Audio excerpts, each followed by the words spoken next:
Vamos a comenzar con esta segunda píldora de conocimiento dedicado a las prácticas de laboratorio. En este caso vamos a ver cómo se realiza correctamente la representación gráfica de datos experimentales. Imaginemos que seguimos analizando nuestra práctica de la ley de Hooke, fuerza igual a K por X, donde hemos medido en laboratorio una serie de variables. Por ejemplo, hemos utilizado unas masas que hemos colocado en un muelle y hemos visto los desplazamientos que sufre el muelle. Tenemos una tabla de datos experimentales, masas y desplazamientos, con las unidades correspondientes que no tienen que ser siempre las del sistema internacional. Podemos, por ejemplo, estar indicando aquí la masa en gramos y el desplazamiento en centímetros. Por no alargarme, he considerado simplemente 4 datos experimentales, pero lo lógico en una toma de datos es que sea un número algo mayor. Con estos datos experimentales lo que vamos a hacer es pasar a un programa donde vamos a representarlos. El más común que vamos a utilizar y que tenemos instalado siempre en los laboratorios, en los ordenadores del laboratorio, es el Excel. Pasamos nuestros datos a Excel, donde hemos introducido aquí en la columna A nuestras masas y en la columna D los desplazamientos o distancias. Podemos trabajar con esos datos o podemos pasar a otro tipo de magnitudes, como puede ser, por ejemplo, el peso expresado en newtons, que obtendremos a partir de las masas como masa por gravedad, poniendo las masas en kilogramos, y podemos expresar la distancia, por ejemplo, en metros. Tendremos entonces así la columna B serán las fuerzas, la columna E los desplazamientos expresados en newtons y metro en este caso. Vamos a seleccionar las columnas con las que queremos trabajar, que son en este caso la columna B y la columna E. Las seleccionamos y vamos a insertar un gráfico. Para ello nos vamos a insertar gráficos, vamos a seleccionar gráfico de dispersión y vamos a darle en diseño rápido a la opción en la cual nos aparecen los ejes del gráfico. ¿De acuerdo?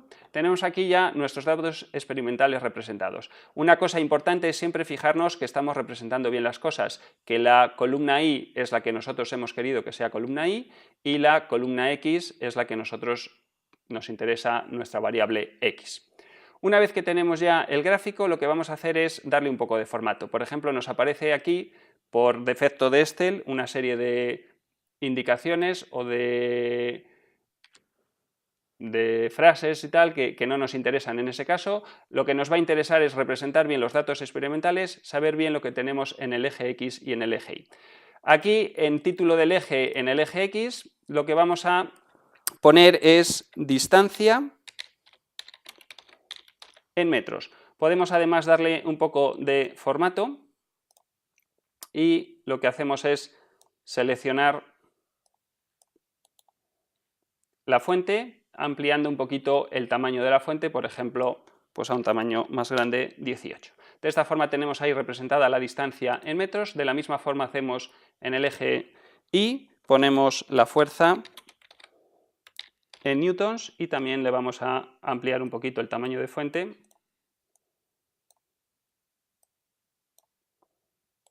Indicamos en fuente de la misma forma 18 puntos. Tenemos entonces ahí representada la fuerza frente a la distancia. También podemos darle un poquito más de tamaño a la fuente del eje de las X y de las Y, a los números que nos aparecen, y tenemos ahí, por ejemplo, ya nuestra gráfica fuerza frente a desplazamiento, fuerza en newtons, distancia en metros, indicado correctamente. Tenemos los puntos experimentales, pero nos interesa también obtener la recta de ajuste. Para ello seleccionamos los puntos con el botón derecho y con el botón izquierdo nos va a salir este menú, agregar línea de tendencia.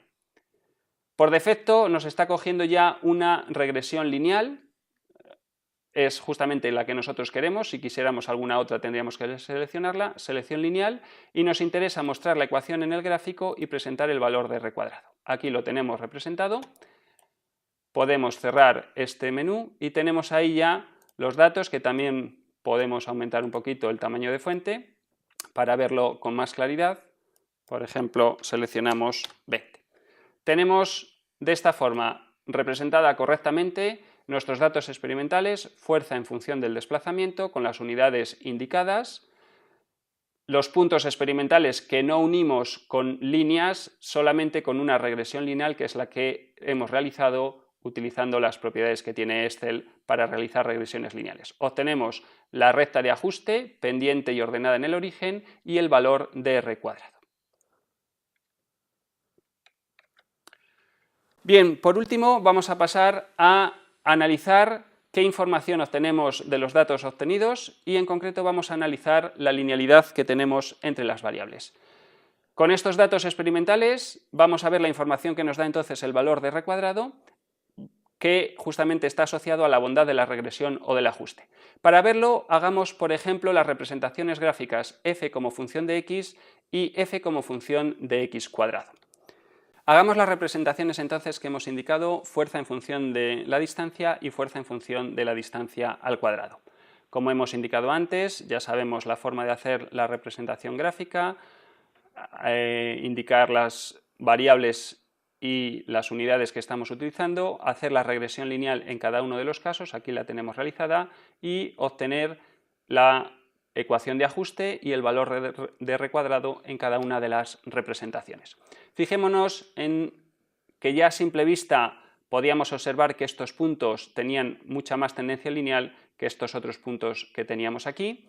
Fijémonos que el valor que nos da la regresión lineal justamente nos indica eso mismo. El valor de R cuadrado en este caso es 0,969, en este otro caso 0,8968, etc.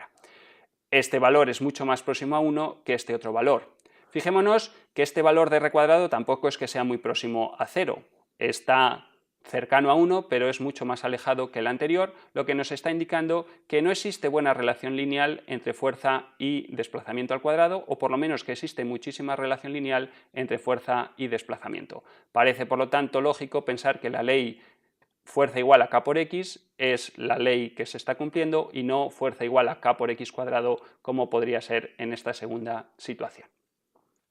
Fijémonos además si tenemos de nuevo la representación fuerza en función de la distancia al cuadrado. Si hacemos aquí en esta representación agregamos línea de tendencia, pero no seleccionamos lineal, sino que seleccionamos polinómica de orden 2 y mostramos la ecuación y el valor de R cuadrado, obtenemos, como podemos observar aquí, si lo ampliamos un poco lo vamos a ver mejor. Como podemos observar, tenemos una muy buena ecuación de ajuste y tenemos un valor de R cuadrado 0,999. El valor de R cuadrado nos indica la bondad del ajuste, sea este lineal, polinómico o el que hayamos elegido. En este caso, estos datos se ajustan mucho mejor a un polinomio de orden 2, como podemos observar, que a un polinomio de orden 1. Conclusión de ello, entonces, es que nuestra representación es o presentan las variables y y x presentan una buena relación lineal, fuerza y desplazamiento. Continuaremos analizando la forma de trabajar los datos experimentales en vídeos consecutivos.